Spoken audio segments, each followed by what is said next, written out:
एक ऐसी दुनिया में जहां सब सांस रोके हुए हैं, पूर्व अमेरिकी राष्ट्रपति डोनाल्ड ट्रंप ने एक बार फिर खुद को एक अस्थिर इंटरनेशनल क्राइसिस के बीच ला खड़ा किया है। इस बार उन्होंने खुद को ईरान और इजराइल के बीच एक अप्रत्याशित मध्यस्थ के रूप में पोजीशन किया है। जून 2025 तक उनके पब्लिक डिक्लेरेशन ने पर्दे के पीछे की तेज डिप्लोमेसी की एक तस्वीर पेश की है। ट्रंप जोर देकर कहते हैं कि इन दो कट्टर दुश्मनों के बीच शांति सिर्फ पॉसिबल ही नहीं है, फोर्स की बहुत जल्द होने वाली है। 15 जून को उन्होंने अपने पसंदीदा सोशल मीडिया प्लेटफॉर्म पर अनाउंस किया कि एक डील जल्द होगी। यह एक बोल्ड दावा था, जबकि इस रीजन में रातों रात हुए हमलों से कई जानें जा चुकी थीं। यह स्टेटमेंट ट्रंप के खास अप्रोच को पूरी तरह कैप्चर करता है, साहसी ऑप्टिमिज्म और जानबूझकर अस्पष्टता का मिश्रण जो सहयोगियों और विरोधियों को उनकी अगली चाल का अनुमान लगाने पर मजबूर करता है। इस डिप्लोमैटिक पुश का टाइमिंग बहुत क्रिटिकल है, क्योंकि यह एक खतरनाक एस्केलेशन के बीच आया है। यह कॉन्फ्लिक्ट जो दशकों से सुलग रहा था, हाल ही में सीधे मिलिट्री कॉन्फ्रंटेशन में बदल गया। इजराइल ने ईरानी ठिकानों पर बड़े हमले किए, जिनमें न्यूक्लियर फैसिलिटीज और बैलिस्टिक मिसाइल फैक्ट्रियां भी शामिल थीं, जिसका मकसद ईरान को न्यूक्लियर वेपन हासिल करने से रोकना था। ईरान ने अपनी मिसाइल हमलों से जवाब दिया और हिंसा का यह चक्र एक बड़े रीजनल वॉर में बदलने की धमकी दे रहा था। इस भंवर में डोनाल्ड ट्रंप कूद पड़े हैं, एक ऐसे व्यक्ति जिन्होंने खुद को अल्टीमेट डील मेकर के रूप में एक पॉलिटिकल ब्रांड बनाया है, और वे ऐसी जगह सफल होने का वादा कर रहे हैं जहां दशकों से डिप्लोमैट्स फेल हुए हैं। वह सुझाव देते हैं कि उनका पर्सनल इंटरवेंशन मिडिल ईस्ट की पॉलिटिक्स की गुत्थी को सुलझा सकता है। उनका पब्लिक मैसेजिंग कंट्रोल और दूरदर्शिता की इमेज प्रोजेक्ट करने के लिए डिजाइन किया गया लगता है। ट्रंप ने अज्ञात मीटिंग्स का जिक्र किया है, जिससे यह नैरेटिव बन रहा है कि वह एक हाई स्टेक नेगोशिएशन में सेंट्रल फिगर हैं, जिसे पब्लिक केवल उनके स्टेटमेंटों से ही देख सकती है। यह स्ट्रेटेजी एक ग्लोबल पीसमेकर के रूप में उनकी अपनी बनाई हुई पर्सना को मजबूत करने का काम करती है, एक ऐसी भूमिका जिसकी उन्हें लंबे समय से चाहत थी। यह घोषणा करके कि एक रेजोल्यूशन करीब है, उनका लक्ष्य मोमेंटम बनाना और दोनों पक्षों पर बातचीत की टेबल पर आने का दबाव डालना है। किसी भी संभावित परिणाम को उनकी अनोखी नेगोशिएटिंग क्षमता का सीधा परिणाम बताना। यह एक high risk high reward strategy है जो उनकी पर्सनल क्रेडिबिलिटी को दांव पर लगाती है। इन शांति वार्ताओं का संदर्भ एक गहरा विभाजित मिडिल ईस्ट है, जो पहले से ही 2023 के अंत में शुरू हुए गाजा में चल रहे युद्ध से स्कार्ड है। इजराइल और ईरान के बीच दुश्मनी को रोकने के लिए ट्रंप की पुकारें इसलिए वैक्यूम में नहीं हो रही हैं। फोर्स की यह उनके द्वारा व्यक्त किए गए एक बड़े महत्वाकांक्षी लक्ष्य का हिस्सा है। उन्होंने अपनी हालिया सोशल मीडिया पोस्ट्स में से एक को एक नए स्लोगन के साथ समाप्त किया, जो उनके प्रसिद्ध कैंपेन थीम का एक वेरिएशन है, make the middle east great again. यह टैगलाइन उनके एडमिनिस्ट्रेशन द्वारा की गई रीजनल स्टेबिलिटी के लिए एक विजन का सुझाव देती है, जिसका लक्ष्य सिर्फ एक कॉन्फ्लिक्ट को हल करना नहीं, फोर्स की दुनिया के इस अशांत हिस्से के पूरे भू राजनीतिक परिदृश्य को फिर से आकार देना है। ईरान इजराइल कॉन्फ्लिक्ट में डोनाल्ड ट्रंप का वर्तमान इंटरवेंशन कोई अलग घटना नहीं है। फोर्स की यह उनके प्रेसिडेंसी के एक स्थापित पैटर्न का पालन करता है। उनका इतिहास दुनिया के कुछ सबसे मुश्किल विवादों में खुद को शामिल करने का रहा है, अक्सर नाटकीयता के साथ और पारंपरिक चैनलों के बजाय पर्सनल डिप्लोमेसी को पसंद करते हुए। उन्होंने अक्सर भारत और पाकिस्तान के बीच तनाव कम करने में अपनी भूमिका को अपनी शांति स्थापना क्षमताओं के एक प्रमुख उदाहरण के रूप में उल्लेख किया है, और इस बात पर निराशा व्यक्त की है कि उनके प्रयासों को वह पर्याप्त मान्यता नहीं मिली जो उन्हें मिलनी चाहिए थी। यह पिछला अनुभव उनके वर्तमान अप्रोच को सूचित करता है। यह दर्शाता है कि उनका सीधा हस्तक्षेप उन जटिल ग्लोबल प्रॉब्लम्स को हल करने के लिए आवश्यक गुप्त सामग्री है, जिन्होंने दूसरों को हैरान कर दिया है। हाल ही में उनका डिप्लोमैटिक आउटरीच रूस और यूक्रेन के बीच कॉन्फ्लिक्ट तक बढ़ा है।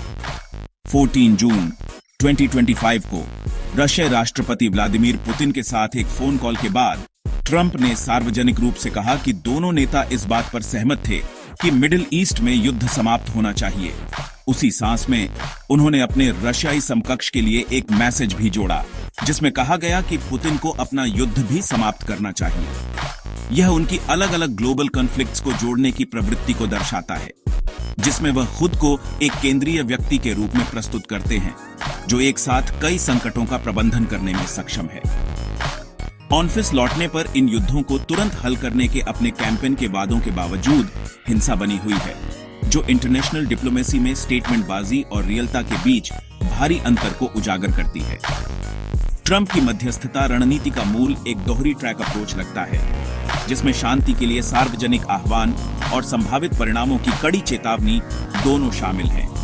एक तरफ वह एक जैतून की शाखा बढ़ाते हैं, ईरान से अपने न्यूक्लियर प्रोग्राम पर एक डील करने के लिए बातचीत की मेज पर आने का आग्रह करते हैं। उन्होंने ईरान के भविष्य की एक आशावादी तस्वीर पेश की है, यह सुझाव देते हुए कि अगर वह अपनी न्यूक्लियर महत्वाकांक्षाओं को छोड़ देता है तो वह एक महान देश बन सकता है।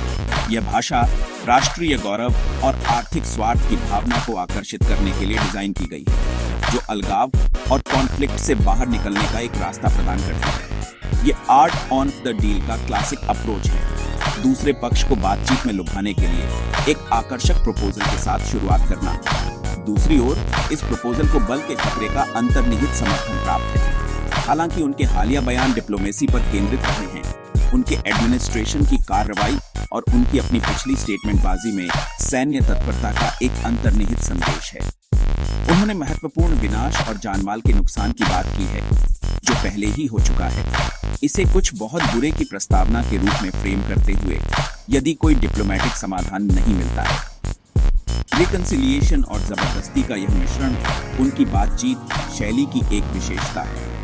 वह तात्कालिकता और उच्च दांव की भावना पैदा करते हैं, खुद को एकमात्र व्यक्ति के रूप में स्थिति में लाते हैं जो एक पीसपूर्ण परिणाम दे सकता है और एक डिस्ट्रक्शनकारी विकल्प को रोक सकता है, जिससे उनका हस्तक्षेप न केवल वांछनीय, फोर्स की आवश्यक भी लगता है।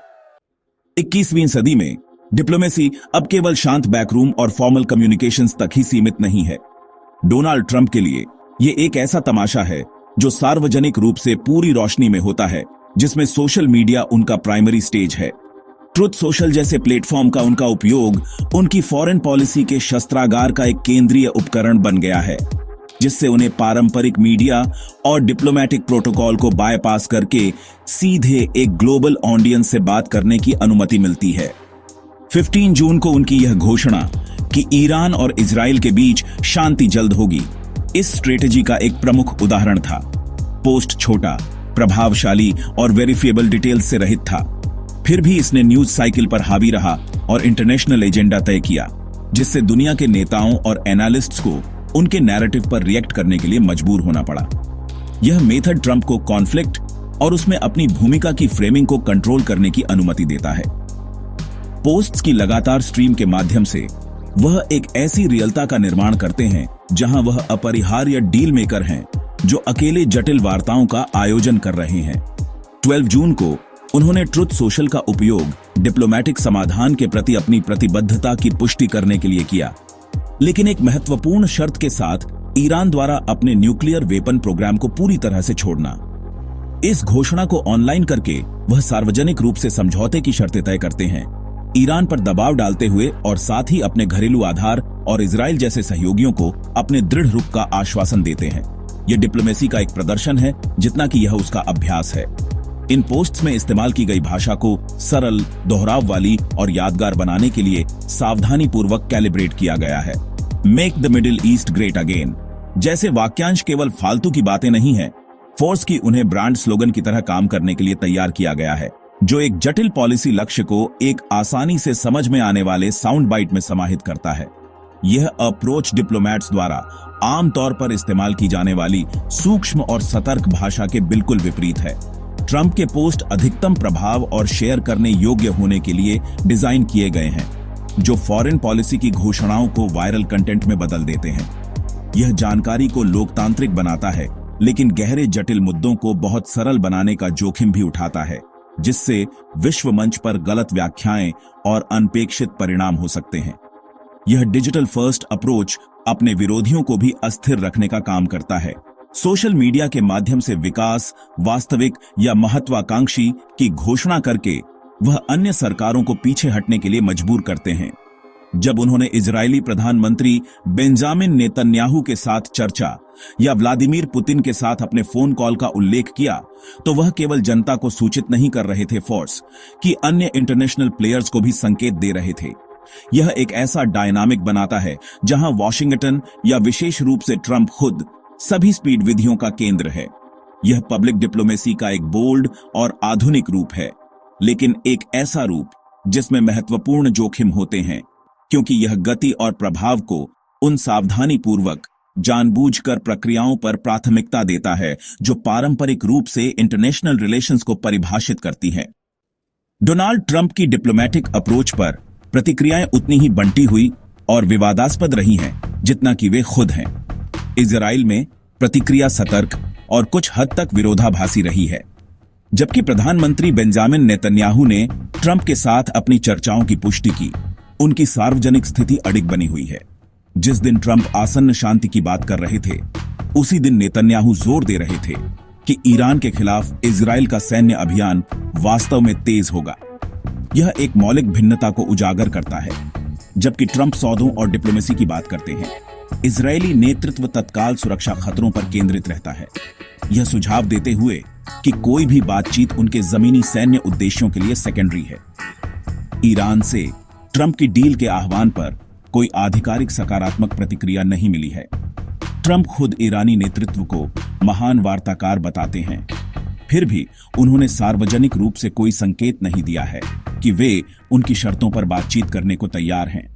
खासकर अपने परमाणु कार्यक्रम के पूर्ण विघटन के संबंध में तेहरान और वॉशिंगटन के बीच गहरा अविश्वास, जो वर्षों के प्रतिबंधों और शत्रुतापूर्ण स्टेटमेंटबाजी से बढ़ा है, किसी भी वास्तविक बातचीत के लिए एक दुर्जेय बाधा बनता है। ईरान में कई लोगों के लिए ट्रंप के प्रस्तावों को अत्यधिक संदेह के साथ देखा जाता है, जिसे सुलह के ईमानदार प्रयास के बजाय एक सामरिक चाल के रूप में देखा जाता है। अंतर्राष्ट्रीय विशेषज्ञों और अनुभवी डिप्लोमैट्स ने ट्रंप के शांति प्रयासों की व्यावहारिकता के बारे में महत्वपूर्ण संदेह व्यक्त किया है। कई लोग उनकी घोषणाओं को सर्वोत्तम रूप से अपरिपक्व और सबसे खराब रूप में एक गहरे एंट्रेंच्ड कॉन्फ्लिक्ट का खतरनाक सरलीकरण मानते हैं। विश्लेषक बताते हैं कि सफल मध्यस्थता के लिए विश्वास, धैर्य और पर्दे के पीछे विस्तृत पेनस्टेकिंग काम की आवश्यकता होती है।